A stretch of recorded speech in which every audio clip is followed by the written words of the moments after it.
Why is the Triwizard Tournament called a spectator sport when in reality it just isn't? And whose idea was it to restart a tournament that had already killed a student before? What's good, Potterheads? Welcome back to the Half-Blood YouTuber channel, where today I'll be answering both those questions in a new theory unraveling the web of references that is the Triwizard Tournament. As any faithful Potterhead knows, Jo Rowling knew the outcome of her beloved series the entire time, and as a matter of fact, she wrote so many drafts of The Boy Who Lived that if combined, they contain the entire plot of the Harry Potter series. If you like this video and want more, clicking the like button really helps out the channel, and subscribing gives you instant access to more Harry Potter content. And now, it's time to be extraordinary.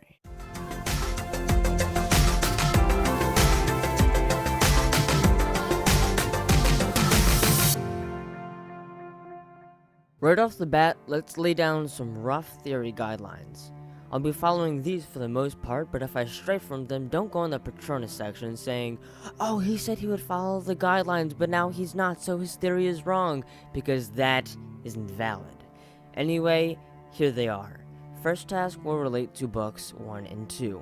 Second task to books 3 and 5. Third task to books 6 and 7.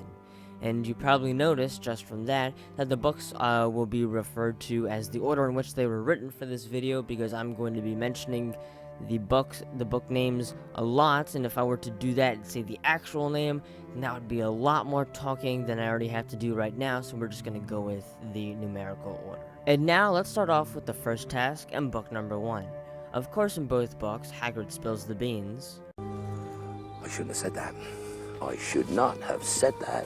I shouldn't have said that. Harry and Ron are on a break, Ross and Rachel style, because in addition to his brothers, Ron is in his best friend's shadow too.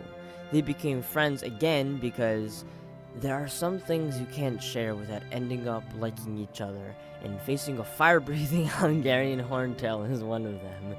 Actual authentic quote, oh god. Anyways, Ron was so loyal to Harry and cared about him so much that when he saw his best friend facing a fire-breathing dragon, that experience happened to him as well. He also realized that Harry would have to be completely bonkers to want to do that, and therefore he realized Harry was telling the truth when he said that he didn't put his name in the Goblet of Fire. And the same can be said for Hermione joining the group.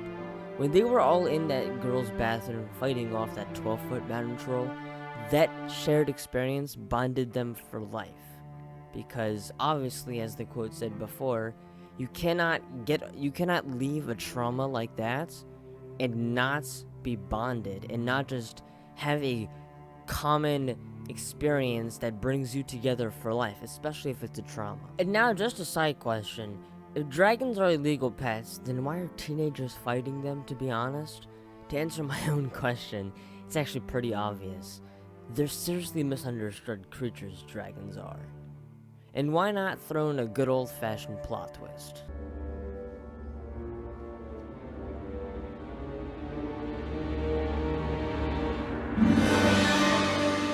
And now on to book 2, starting off with how similar Dobby and Barty Crouch Jr. really are. But I'm not saying that Dobby is a Death Eater, just want to make that perfectly clear. Both place Harry in mortal danger to get him out of Hogwarts, and both their masters treat them like vermin. And in both books, good old Voldy has a loyal follower, not strictly human, who does his bidding since he physically can't do it himself. Of course, they are the Basilisk in book 2 and Barty Crouch in book 4. And now on to book 3. And for the following 2 events, I hope your mind is as blown as mine is. These guys suspect these guys of aiding whoever put Harry in mortal danger, since they both know from prior experience that that person is connected to the book's looming threat. Also, Harry encounters a close call with Snape where he almost gets in serious trouble when Snape recognizes the Marauder's map. Thankfully, the DADA teacher at the time arrives on scene and vouches for the map's appearance as merely some useless object when suddenly they take surprising interest in the map. Fact check all you want, I promise you it's true. And now, another shining example of Jo Rowling's love for plot twists.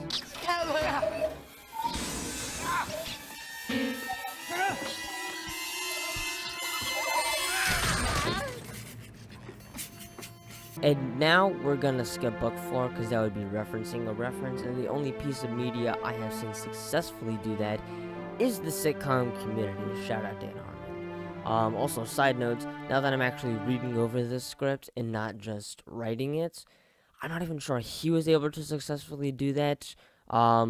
So that just emphasizes once again the amount of extraordinary talent you'd actually need to be able to successfully pull off referencing a reference.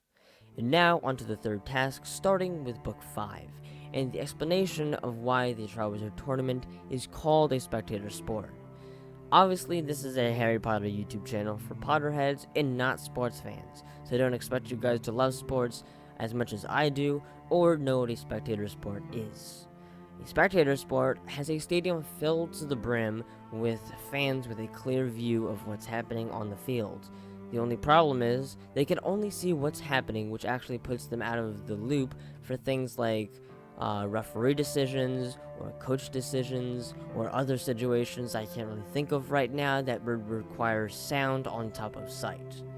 This term is used for the Triwizard Tournament because the spectators think they know what's going on. Through rumors, they get a general and often heavily exaggerated idea of what happened, but though they try to, they can't actually empathize with Harry. The only person who can empathize with Harry in these two books are Cedric and Sirius.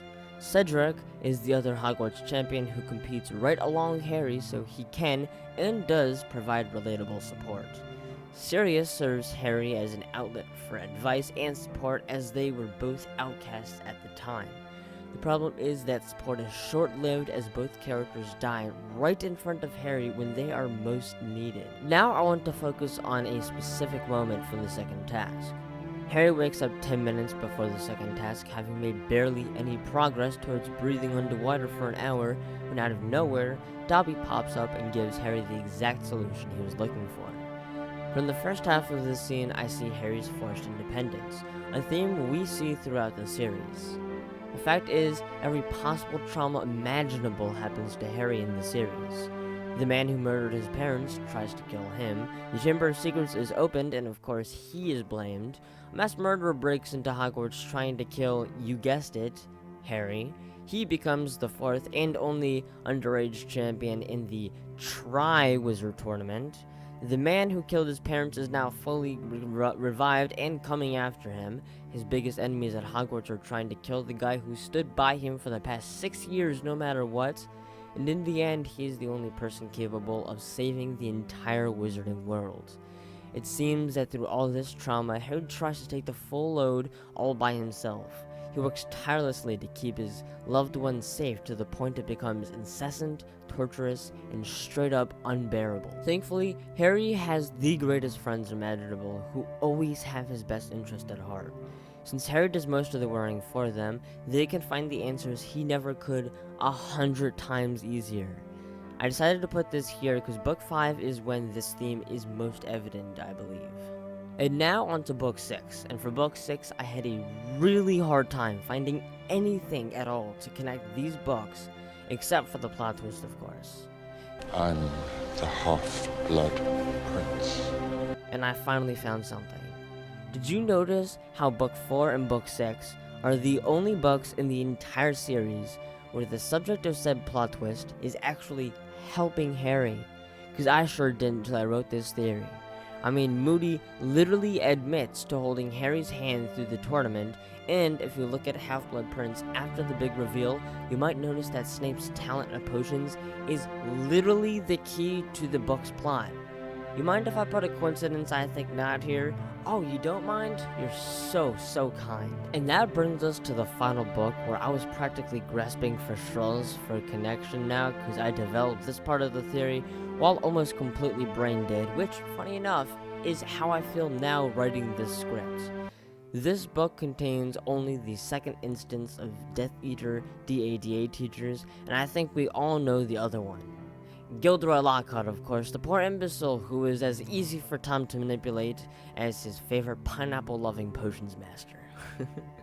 You might say Snape was the second DADA teacher to be a Death Eater, but since he was really working for Dumbledore the whole time, he is as much a Death Eater as this guy in a squirrel costume is a real squirrel, which is to say, not at all. This book is also just the second in the series to feature a headmaster other than Dumbledore.